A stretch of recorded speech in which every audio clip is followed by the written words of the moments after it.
This is a vintage GRS railroad signal light. I decided to modernize it and install a Raspberry Pi Pico microcontroller along with a tricolor LED. The original inner workings were just an incandescent bulb and a single fixed amber yellow lens, so it would only shine in one color, in that yellow. I wanted to kind of mess around and get a couple different colors out of it, so the tricolor RGB LED was the way to go. And put a 10mm one in, so it's fairly large. This was all done for under $30. I'll show you the back here. This, like I said, it's a work in progress. It's not complete yet. This bracket needs to be cleaned up, and I'll make a new one, recut it, and get it positioned properly where it shines directly in the center of the lens. Same thing with the base, a fabricated base, and then get the wiring all cleaned up before it's completely done. But this is your breadboard up there. This is the actual microcontroller unit. It's tiny, little tiny thing. You have the LED connected to the microcontroller, and also these wires as an added bonus. I thought it'd be fun to install a motion sensor. So it's fairly straightforward. You walk in front of it and it changes color.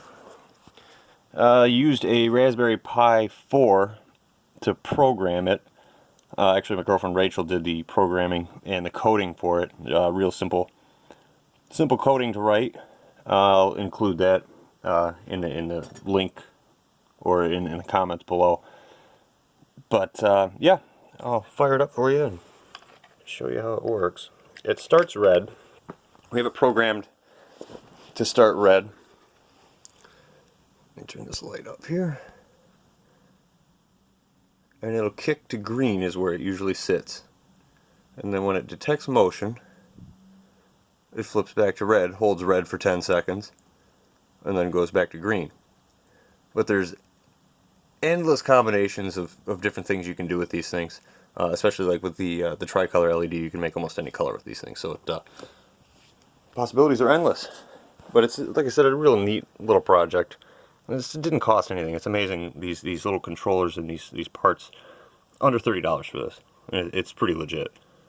The other thing, I did have a 5.5-inch cut lens, well, a lens replacement. Basically had that laser cut to replace the amber lens, the original glass lens that was in it, and I kind of sanded it down on one side to give it that hazy, foggy look to kind of diffuse the light. Because if you looked at it originally before with just the LED and the clear, crystal clear lens, it's pretty much blinding. But yeah, that's basically it.